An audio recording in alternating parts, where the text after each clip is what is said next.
কি করব? তোমাদের মতন পুলিশ আমাদের দরকার নাই। তোমরা দেশের আইন শৃঙ্খলা পরিস্থিতি নিয়ন্ত্রণ করতে পারছো না।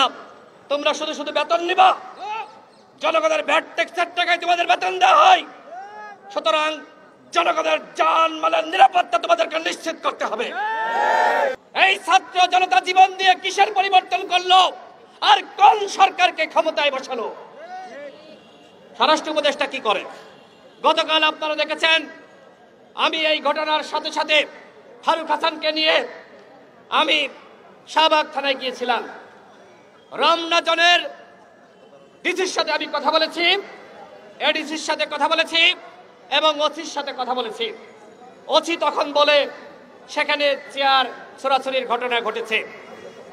তিনি নিজে দেখেছেন ফারুক হাসানের কি অবস্থা, তার কপালে কোপ দেওয়া হয়েছে।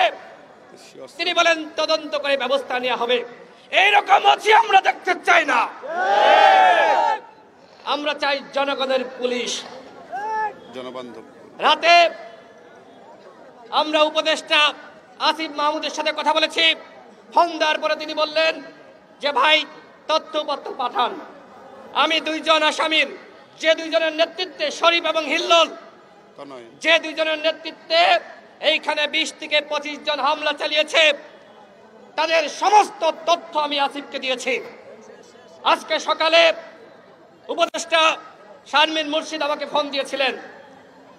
তাকে আমি বিস্তারিত ঘটনা খুলে বললাম এবং তাকে আমি তথ্য পাঠিয়েছি। তিনি স্বরাষ্ট্র উপদেষ্টার সাথে কথা বলেছেন, কিন্তু এখনো পর্যন্ত এই স্বরাষ্ট্র উপদেষ্টার কোনো পদক্ষেপ আমরা দেখি নাই। এখনো পর্যন্ত সেই আসামিরা হাসপাতালে বসে বসে লাইভ করছে। আমাদের পুলিশ কি করছে, আইজিপি কি করছে, ডিএমপি কমিশনার কি করছে? শহীদ মিনার মতন জায়গায় একটি নিবন্ধিত রাজনৈতিক দলের সিনিয়র সহসভাপতির উপরে এই ধরনের হামলা ঘটলো। এখনো পর্যন্ত উপদেষ্টাদের কেউ ফারুক হাসানকে দেখতে যায়নি। তাদের ভূমিকা কি? যারা এই বিপ্লবে ভূমিকা রেখেছে, এই বিপ্লবীদেরকে এই সরকার রক্ষা করতে পারছে না। আমরা এর আগে দেখেছি ছাত্ররা, তারা যারা বিপ্লবী ছিল, শেখ হাসিনার পতনে ভূমিকা রেখেছে, তাদেরকে গুপ্ত হত্যার শিকার হতে হয়েছে। এই প্রোগ্রাম চলছে। আমরা স্বরাষ্ট্র উপদেষ্টাকে আমরা বলতে চাই, আপনি যদি এই আসামিদেরকে গ্রেফতার করতে না পারেন তাহলে আপনি পদত্যাগ করেন। এখনো পর্যন্ত আইন শৃঙ্খলা পরিস্থিতি উন্নত হয় নাই, পুলিশ ফাংশন করছে না। এইখানে যখন ফারুকের উপর হামলা হয় তখনও পুলিশ ছিল। এই আজকে আমরা সমাবেশ করছি, পুলিশ যেমন সামনে দাঁড়িয়ে আছে ঠিক গতকাল ছিল, কিন্তু পুলিশ এগিয়ে আসে নাই। এইভাবে যদি এই ধরনের ঘটনা ঘটতেই থাকে তাহলে এই পুলিশ দিয়ে আমরা কি করব? তোমাদের মতন পুলিশ আমাদের দরকার নাই। তোমরা দেশের আইন শৃঙ্খলা পরিস্থিতি নিয়ন্ত্রণ করতে পারছো না। তোমরা শুধু শুধু বেতন নিবা। জনগণের ভ্যাট ট্যাক্সের টাকায় তোমাদের বেতন দেওয়া হয়। সুতরাং জনগণের জানমালের নিরাপত্তা তোমাদেরকে নিশ্চিত করতে হবে। বসুন্ধরা ডায়াপেন্ট এখন আরো উন্নত। এই hot air through top sheet দ্রুত শোষণ করে সোনামণিকে দেয় কোমল অনুভূতি। আমরা স্বরাষ্ট্র উপদেষ্টাকে 24 ঘন্টার আলটিমেটাম দিচ্ছি। এই 24 ঘন্টার মধ্যে যারা ফারুকের উপর হামলা চালিয়েছে তাদেরকে গ্রেফতার না করা হলে এই স্বরাষ্ট্র উপদেষ্টাকে আমরা পদত্যাগ করতে বাধ্য করব। প্রয়োজনে এই সচিবালয় ঘেরাও করা হবে। যে সকল উপদেষ্টারা জনগণের পালস বুঝে জনগণের কল্যাণে কাজ করবে না, তাদের মতের উপদেষ্টার আমাদের প্রয়োজন নাই। আমরা দেখছি বন্ধুগণ, বিপ্লবের পরে এই মুহূর্তে যে সরকারটি রয়েছে, আমরা সকলেই দাবি করছি এই সরকার আমাদের সরকার। এই সরকারকে আমরা সহযোগিতা করছি।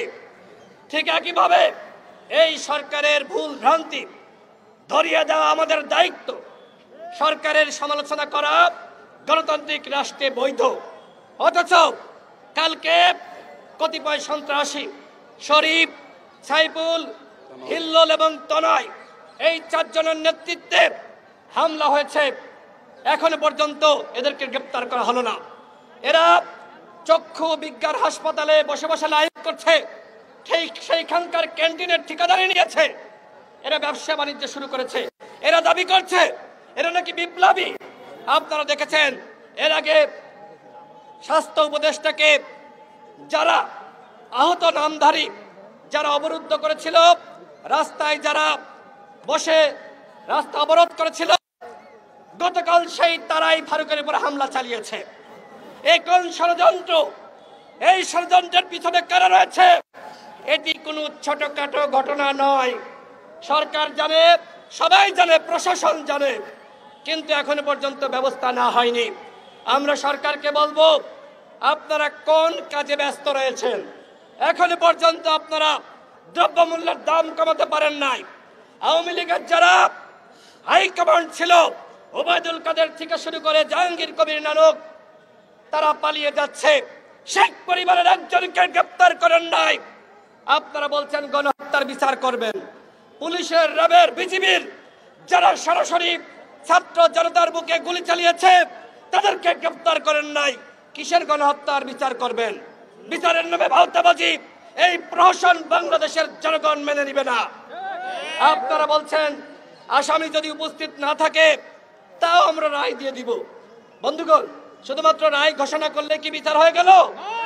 এই সরকারকে স্পষ্টভাবে বলতে চাই, শেখ হাসিনাকে ভারত থেকে বাংলাদেশে ফিরিয়ে আনতে হবে, ওবায়দুল কাদেরকে ফিরিয়ে আনতে হবে।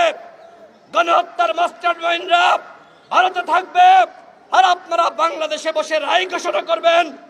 বিচারের নামে চতুর্বুদুর আমরা মানব না। কথা স্পষ্ট কথা। আপনাদেরকে বলেছিলাম বিপ্লবী সরকার হন, আপনারা বিপ্লবী রূপ ধারণ করতে পারেন নাই। সুতরাং আপনারা যদি এখনো জনগণের পালস বুঝে কাজ না করেন, তাহলে কিন্তু আমাদের যা করণীয় আমরা তাই করব।